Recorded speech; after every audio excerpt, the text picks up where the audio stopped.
This is one of those gorgeous autumn weeks where the sun is pouring down. The sky is so blue it almost looks fake, and the garden is calling. Hey y'all, it's your pal Madge here in my garden in the city of Pittsburgh. Welcome. This week we are working on a bunch of small tasks to get this place ready for winter. We're going to be moving stuff around and transplanting shrubs and saving more seeds and planting more flowers. Just small stuff that really adds up to have a big impact over time. So let's get into it. I thought I'd start by doing some transplanting. Earlier this season, I got these super cute hydrangeas. They are called Wee Bit Innocent, and I planted them all in terracotta pots and put them all around the areas of the yard where they would get morning sun and afternoon shade. And I have really been enjoying them. The soft colors are stunning. But terracotta can be tricky to get through the winter. The same breathability that makes them so good during the growing season causes them to expand and contract a lot when the weather gets wet and cold. So most of them will crack if I don't do anything. That's why I'm transplanting a bunch of my shrubs, because I want them to continue to grow next year. And I also want to use all these terracotta pots next year. This black plastic pot of zinnias and basil has been great throughout the summer. But now that the angle of the sun is changing, it's starting to look a little bit spent. So I'm cleaning it out, and then I can put one of my hydrangeas in there. These hydrangeas are big leaf varieties. That means next year's flowers are going to form on the branches that grew this year. So I'm trying to be careful not to damage the branches, and I will not be cutting them back. We may end up planting these in the landscape at some point, but for now I'm going to get this one repotted, and then I'm going to put it back in its home in this shady corner. And when it gets cold, I'll tuck it in closer to the house to protect it from the worst of the wind and the ice. Next up, the hollyhock bed. There's a lot of sad looking zinnias in there to get out and some more baby snaps to put in. These are the snapdragons that we up-potted together a few weeks ago, and they really got quite a lot bigger. They probably tripled or quadrupled in size. So I'm hoping they will make it through the winter a little bit better than some of the teensy-weensy ones that we planted out. I'm tucking them in here between the hollyhocks and the feverfew, and with any luck, they will bless us with some ginormous blooms come spring. Now to do some weeding. This little patch right here between my hose and my fence gate has two beautiful hellebores, and I am sure they are going to be the light of my life in February when everything else is dead. But they're a little crowded out by all of these weeds, so I'm taking my trusty hand hoe and I'm trying to get them all out. When I can, I like to get them by the roots. But some of these have their roots growing underneath the brick edging at the end of the bed, and the best I can do right now is just to hack them back. And now, just a little leaf blowing, just as a little treat.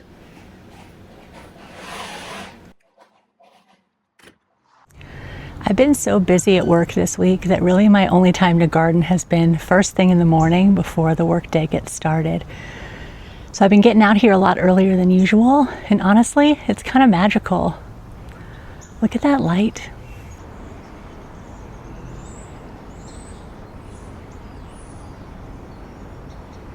I have loved growing these Thunbergia this year. The way they took over this deck rail is amazing.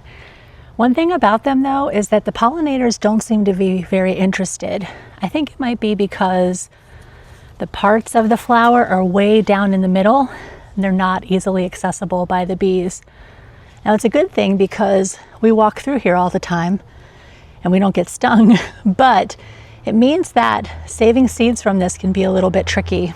All of these spent blooms, most of them, when I touch them on the inside, there's nothing in there because they never got pollinated.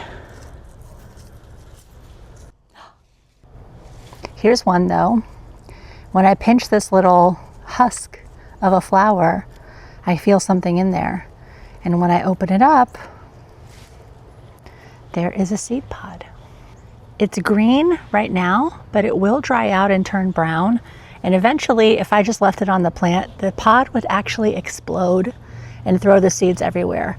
I know because I saved some seeds and I brought them in my dining room, and there was mysteriously seed pods and seeds on the floor in the morning. But I'm going to take it inside. I'm going to let it dry out in a container with a lid, and then I'm going to have these seeds to plant next year. Because of the exploding seed pods, I'm sure we're going to have volunteers in this area next year. But I'm going to want to start extras as well, because this is such a stunning display. I might actually repeat it in different places around the deck rail. But if you ever try to buy Thunbergia seeds and you wonder why they're so freaking expensive, this is why. Because there's barely any of them on all of these plants.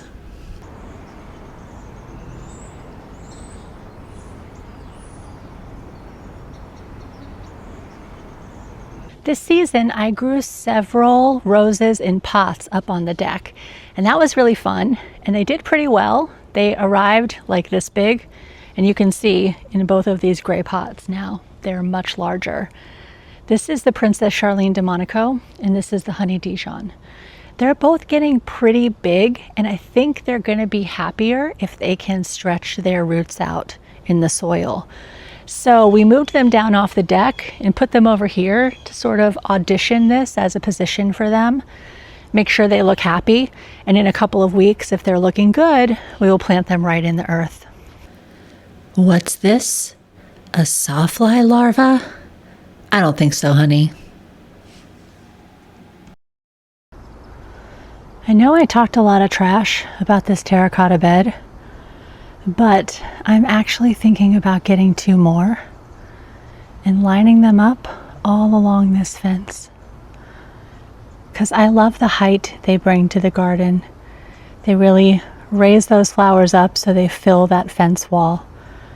Just imagine this whole area filled with wine-colored celosia, different colors of zinnias. Can you see it? I can. This bougainvillea has really been popping off the last few weeks. Look at that. It's like 3 times the size it was when we got it. What's the over-under on the chances that I can keep it alive during the winter? We're going to find out. Now let's head up to the deck, see what's going on up there.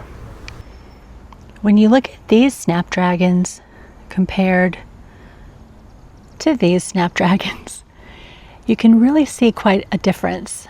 That is because I amended this bed with a whole bunch of mushroom compost, but I never got around to doing this bed.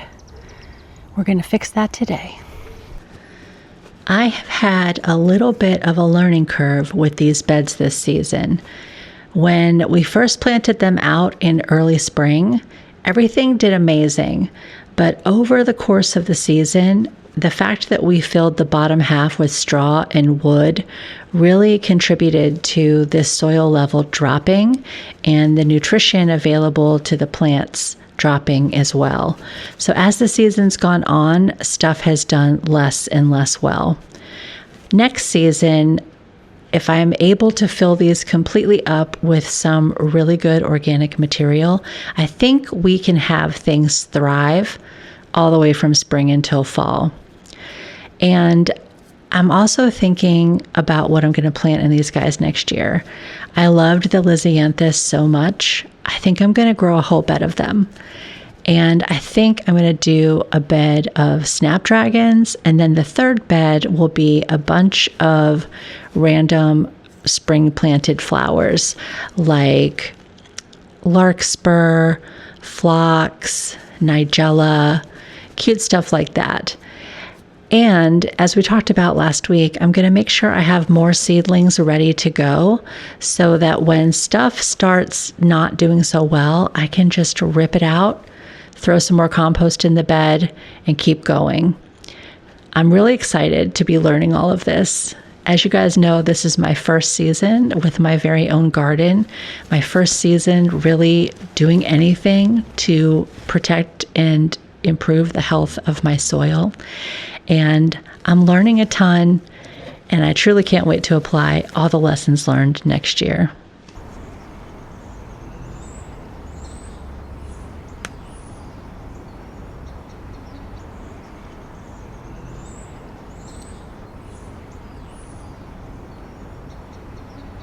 Since we moved the roses, there's a lot more space when you walk up on the deck. And we're thinking next year we might either move our green stalks where this bench is, or we might get a couple more. I am kind of obsessed with them. You can grow so many different things, and they give that nice vertical element to the garden, so everything's not just at ground level. Plus, the critters don't see that there's delicious strawberries in here, at least not yet. So we've still got our table over here from the party, but I'm thinking next year that would be a great place for a sweet pea tower. Just take the morning glories off of the existing tower and plant sweet peas, because groundhogs can't eat sweet peas. Also, that corner gets amazing morning sun, but after around 3 or 4 in the afternoon, it's pretty shady over there. So I kind of want to hedge my bets and put sweet peas in a bunch of different parts of the garden next year. Because remember, earlier this year, we lost them all in one June heat wave, and I was a little heartbroken. So I'm going to see if I can spread them around and find some spots where they can keep going a little longer. Our sweet Coco Loco, the tiniest rose, and yet the only one still blooming. Even at this late date in the season, there are some new arrivals showing up. This is an apple blossom dahlia. I cannot believe how sweet that is. And we have some dark purple ones coming online too. Looks like they're going to be blooming any day now. And check this out back here. The pink dahlia is still going strong, and the pink gladiola has finally decided to grace us with her presence. Down here under the tree where we planted all of those seedlings a few weeks ago, some of them are doing okay. I see some snapdragons in here. I see a lot of weeds as well. But some of them were so teensy that they just kind of disappeared. Where did they go? So I have some bigger boys that I'm going to get planted in here this morning before the sun comes out. Ooh, the Sweet Williams are doing okay though. This season, as I try various methods of planting cool flowers and see which ones work and which ones don't, I am learning a lot. I just wish that learning didn't so often go hand in hand with losing plants. I guess it's true that failure is the best teacher. All right, that job's done. I have just a couple of little seedlings left that I'm going to sneak into the side yard bed. And with this, I think I am done planting cool flowers for this season. I just got to water them in. And don't worry, I'll water in the babies I put in the backyard too.